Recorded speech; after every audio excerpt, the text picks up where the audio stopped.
தாய் கொடுத்த தாய்ப்பாலுக்கு வணக்கம், என் தாய்க்கே தமிழ் கொடுத்த தமிழ்பாலுக்கு வணக்கம். பிரித்து எழுதுக அப்படிங்கிறதுல உணர்ந்த அப்படிங்கிற வார்த்தையை எப்படிலாம் பிரிக்காங்க, இப்போது இருக்கிற இலக்கணத்துல எப்படி பிரிக்காங்க அப்படிங்கிறத பார்ப்போம். உணர்ந்த அப்படிங்கிறத உணர் கூட்டல் இத் கூட்டல் இன் கூட்டல் இத் கூட்டல் அ. உணர்ந்த அப்படிங்கிற வார்த்தையில என்னென்ன எழுத்துலாம் இருக்கோ அதெல்லாம் எழுதி வச்சுக்கிட்டு, இப்போ உணர் அப்படிங்கிறது எதுல வருதுன்னா பகுதியில வருது. இத்து அப்படிங்கிறது சந்தியானதாம். இந்த் அப்படிங்கிறது விகாரமா. இத்து அப்படிங்கிறது இறந்த கால இடைநிலையாம். அ அப்படிங்கிறது பெயரச்ச விகுதி அப்படின்னு கொண்டு வராங்க. ஆனா அதை அப்படி பிரிக்க கூடாது. உணர்ந்த அப்படிங்கிறத உணர் கூட்டல் இந்த உணர்ந்த அப்படின்னு பிரிக்கணும். உணர் கூட்டல் இந்த உணர்ந்த, அவ்வளவுதான்.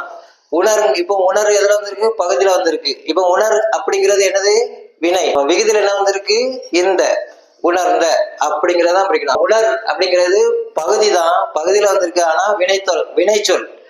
இப்போ இத்துங்கிறது சந்தி கிடையாது. இத்துங்கிறது சந்தி கிடையாது.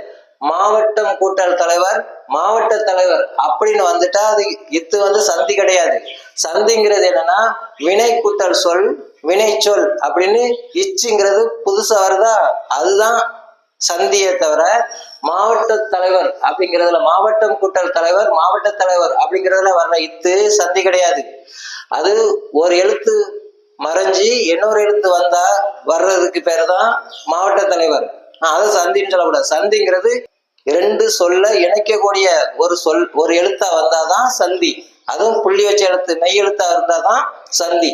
இத்து அப்படிங்கிறதுனாலயே சந்தி அப்படிங்கிறது கிடையாது. இத்துங்கிறது உயிர்மை எழுத்து. அடுத்தால இந்து இத்து இந்து அப்படிங்கிறத விகாரம் அப்படின்னு எடுக்காங்க. விகாரங்கிறது அப்படி கிடையாது. அவர்களே அவர்களே அப்படிங்கிற ஏகாரம் வருதா, அவர்களே சொன்னார், அவர்தான் சொன்னார், அவங்களே சொல்லிட்டாங்க அப்படின்னு வருதா, தலைமை பண்பு.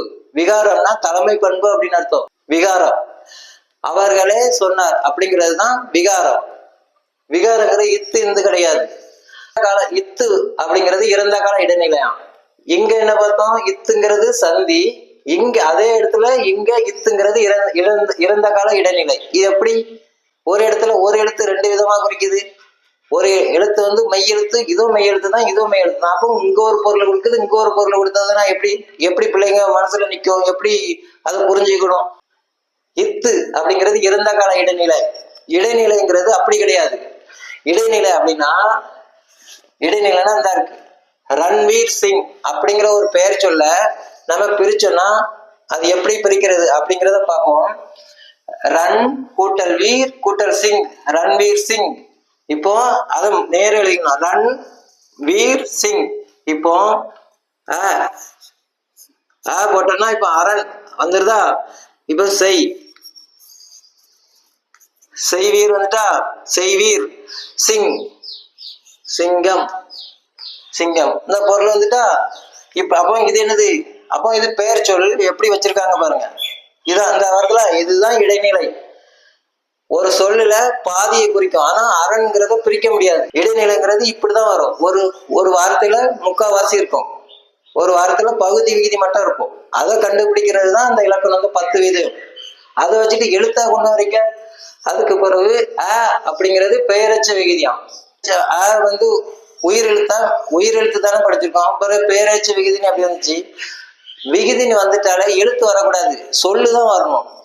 அந்த சொல்லு பகுதியில வந்திருக்கா, விகுதியில வந்திருக்கா, இடைநிலையில வந்திருக்கா, சாரியில வந்திருக்கா அப்படிங்கிறதான் பார்க்கணுமே தவிர ஒரு எழுத்தை வச்சுக்கிட்டு விகாரம்னா, ஒரு எழுத்தை வச்சுக்கிட்டு விகுதினா எப்படி எடுத்துக்க முடியும். இந்த உணர்ந்தங்கிற இதை எப்படி பிரிக்கணும் அப்படின்னா உணர் கூட்டல் இந்த உணர்ந்த. அந்த பகுதி என்னது, பகுதியில என்ன உணர்வு வந்திருக்கு. உணர்வு என்னது, வினை. இந்த அப்படிங்கிறது விகுதியில வந்திருக்கு, இந்த விகுதி. அவ்வளவுதான், இவ்வளவுதான் எடுக்கணும், அவ்வளவுதான். ஆனா அது முப்பொருள வந்து பொருள் கொடுக்கணும், அவ்வளவுதான். முப்பொருள இப்போ இது உணர் அப்படிங்கிறது முப்பொருள வரணும்னா எப்படி வரும், உணர் உணர்வு உணர்ந்த. இந்த மூணுக்கு என்ன வித்தியாசம் அப்படின்னு பார்க்கணும்.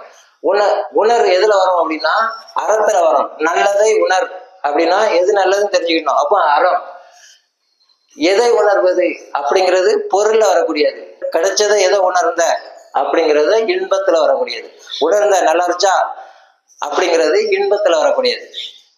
இப்படிதான் இப்படி பொருளை எடுத்துட்டு அது பகுதி வினையா இருந்தா இந்த மாதிரி பொருள்ல கொண்டு வரணும், அவ்வளவுதான்.